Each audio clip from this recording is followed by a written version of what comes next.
ఇదే టాపిక్. భజన చేస్తేనే జీవితం లైఫ్ అనేది చంటన్న ఇచ్చిన ఒక స్టేట్మెంట్. భజన చేయాలి, ఇండస్ట్రీలో ఉండాలంటే భజన చేయాలి. వాళ్ళు నీకు ఏదైనా ఉండాలన్నా ముందుకెళ్ళాలని ఇది ఉండాలి. అది నాకు లేదు, నేను ఇక్కడ ఉండిపోయాను. దానికి యాక్సెప్ట్ చేస్తా. ఉండొచ్చు. That's what I'm saying. నాకు తెలుసు భజన చేయాలి, మస్కా కొట్టాలి, ఇవన్నీ ఉన్నా కూడా నేను చేయలేను, ఎందుకంటే నాకు రాదు. అది ఆర్టిఫిషియల్గా తెలిసిపోతుంది శివ. ఇప్పుడు మన దగ్గరకు ఒకడు వచ్చి, అన్నా నువ్వు అస్సలు తోపన్నా, నీ కామెడీ అద్దరిపోద్దన్నా పడిపడి నవ్వుతా అంటే నాకు తెలుసు, అరే నా స్టాండర్డ్ ఏంటో నాకు తెలుసు, నువ్వు చెప్పేది పేకుతున్నావని నాకు తెలుసు. సో అర్థమైపోతుంది వీడు మస్కా కొడుతున్నాడు.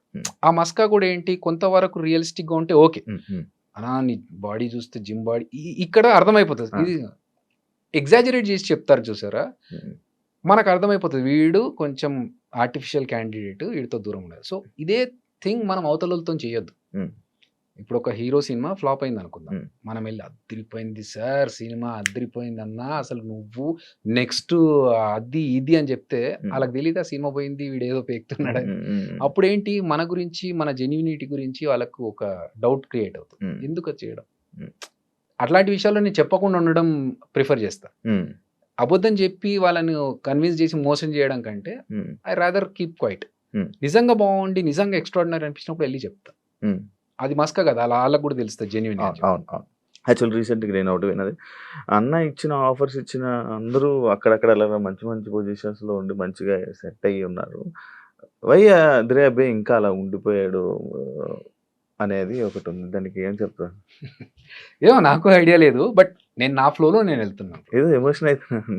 లేదు కొంచెం స్ట్రెచ్ చేసుకుంటున్నాను కాదు, 2-3 రోజుల నుంచి వర్కౌట్ చేయట్లేదు, అందుకే కొంచెం స్ట్రెచ్ చేసుకుంటున్నాను. బట్ ప్రాబ్లం ఏంటంటే నేను ఎక్కువగా దాని గురించి ఆలోచన, నేను ఎందుకు ఇక్కడే ఉండిపోయాను.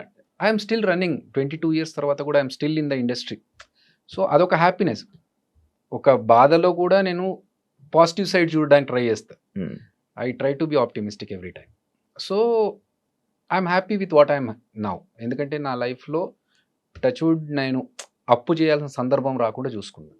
నాకు మేబీ మీరు అన్నట్టుగా యూనో ఎక్కువగా వెళ్ళిపోయి కలిసిపోయి వాళ్ళతో కూర్చొని మాట్లాడి మనకు కొంచెం ఆపర్చునిటీస్ కోసం ట్రై చేయడం అవన్నీ మనకు తెలియదు. నెట్వర్కింగ్ అంత ఎక్కువ వచ్చినప్పుడు కలిసినప్పుడు మాట్లాడినప్పుడు మాత్రమే ఏంటి అని. అంతే తర్వాత ఒకసారి షూట్ అయిపోయినా, ఆఫీస్ అయిపోయినా, ఏదైపోయినా నేను డైరెక్ట్ ఇంటికే, ఇంకా వేరే ఫ్రెండ్స్ దగ్గరికి వెళ్ళి ఆడుకోవడాలు, టైం పాస్లు చేయడాలు ఏం లేవు అస్సలు. ఏ అలవాటు లేదు, ఎక్కడ టైం పాస్లు చేసేది లేదు.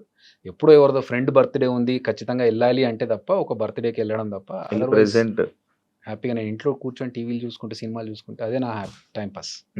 సో మేబీ అదొక రీజన్ కావచ్చు. అదర్వైజ్ అంటే నాకు ఎప్పుడు ఆ ఫీలింగ్ రాలేదు, అందరూ ముందుకెళ్ళిపోతున్నారు నేను ఇక్కడ ఉండిపోయానే అనే ఫీలింగ్ నాకైతే లేదు. ఎందుకంటే నేను ఉన్న దాంట్లో నాకు హ్యాపీగా ఉన్నా. ఇస్తాను అని వాళ్ళు చెప్పంగానే మనం జబర్దస్త్ మానేసి, లేదంటే డైలీ నడిచే రొటీన్ వచ్చే ఖర్చులు మానేసుకొని ఇంట్లో కూర్చోలేంగా. అవును, ఇప్పుడు అది నడుస్తోంది కాబట్టి, కొంచెం జనాల్లో కనబడుతున్నాం కాబట్టి మనం ఇంకా గుర్తుపెట్టుకుంటారు. ఆ చనువుతోటి మనం ఆఫీస్కి వెళ్ళగలుగుతున్నాం. ఇప్పుడు అది లేక ఈ సినిమాలే వస్తున్నాయని కూర్చుంటే ఈ సినిమా రాకపోతే అలా రాలేదుగా. అందరూ ఏమనుకుంటారు, జబర్దస్త్ నడుస్తాం కదా బాగానే సంపాదించుకుంటున్నాడు అంటారు. కానీ జబర్దస్త్లో ఎంత సంపాదిస్తున్నాడు అనేది టీం లీడర్లకి మాత్రమే తెలుసు. వాడికి వచ్చే పేమెంట్ ఎంత, వాడు ఇచ్చే పేమెంట్ ఎంత.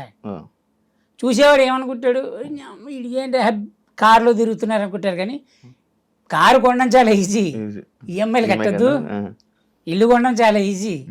అంతేగాని ఇప్పుడు ఆ జబర్దస్త్ వస్తుంది కదా అని చెప్పి లైఫ్ని రోడ్డు అలానే బండి మీద వెళ్తూ బతకలేంగా.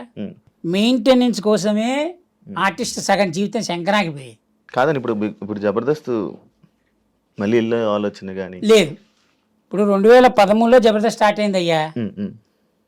2013లో జబర్దస్త్ స్టార్ట్ అయ్యి 14లో ఎప్పుడో స్టార్ట్ అయింది ఈ ఈగో అనే టాపిక్. అవును అవును, అప్పటి నుంచి ఉంది. 14 నుంచి 24 10 ఏళ్ళు ఇంకా పోలేదు నా ఈగో అనే టాపిక్. ఎలా జరుగుతుందంటేరా, టీం లీడర్గా నేనుంటే నా కింద పనిచేసే వాళ్ళు స్టేజ్ మీద ఎలా పర్ఫార్మెన్స్ చేయాలి అన్నది నాకు తెలుస్తుంది. ఇంతవరకు నా స్క్రిప్ట్లో ఏ రోజు కానీ ప్రాక్టీసులు పెట్టలేదు ఎవరికి. ఉమ్, పోయి డైలాగ్ ప్రాక్టీస్ చేయి, అది ప్రాక్టీస్ చేయి, ఇది ప్రాక్టీస్ చేయని వేరే టీమ్ లీడర్స్ లాగా. ఉమ్, నువ్వు ఏదైనా స్టేజ్ మీద చెప్పే దాన్ని నేను చూసుకుంటా, కౌంటర్ ఇస్తాను నేను, ఉమ్, నీకు సపోర్ట్ నేను ఉన్నాను, నువ్వు ఎందుకు టెన్షన్ పడుతున్నావు అనేదే చేశా. ఉమ్, 4 చప్పట్లు వాళ్ళకి ఎక్కువ పడ్డాయి, ఉమ్, నేనేం ఫీల్ అవ్వలే. ఉమ్, కానీ ఆ 4 చప్పట్లు ఎక్కువ పడిన తర్వాత వాడేం ఫీల్ అయ్యాడు తెలుసా? ఉమ్, చంటి కంటే నేను ఎక్కువ అని ఫీల్ అయ్యాడు. ఉమ్. ఓకే. ఎక్కువ అని ఫీల్ అయ్యి వాడు సమయం కోసం చూసి ఉమ్, చంటిని ఎక్కడ పొడవాలో అక్కడ పొడిచారు. ఎటు తిరిగి అటు తిరిగి నష్టపోయింది నేనే. అందరూ బాగున్నారు, అందరూ హ్యాపీగా ఉన్నారు. నేను అదే అంటున్నా, ఈరోజు జ్ఞానోదయంతో చెప్తున్న మాట. జబర్దస్త్ బ్యాచ్లో ఒకరికి ఒకరు సాయం చేసుకునే గుణం ఉమ్, ఎంత శాతం ఉందనుకుంటున్నావు? ఉన్నదా అసలు? 100% ఉంది. 100%. అయ్యో, ఒకడు కష్టంలో ఉన్నాడంటే మొత్తం జబర్దస్త్ మొత్తం టీం అందరు కలిసి సపోర్ట్ చేస్తారు. రివర్సా? నేను రివర్స్ ఏమని చెప్పానా? స్ట్రైట్గా చెప్పింది. ఏది నిజం ఏది అబద్ధం నీకు తెలుసు, నీ మనసుకు తెలుసు. చూసే వాళ్ళకి అర్థమవుతుంది. ఉందనే చెప్తున్నా అబ్బా, నేను తప్పు చెప్పట్లే. ఉమ్, ఉంది. 100% ఒక మనిషికి కష్టం వస్తే ఉమ్, జబర్దస్త్ టీం అందరూ కలిసి సపోర్ట్ చేస్తారు, ఉమ్, వాడిని నిలబెడతారు, ఉమ్, వాడు బాగుంటాడు. ఉమ్. ఉమ్.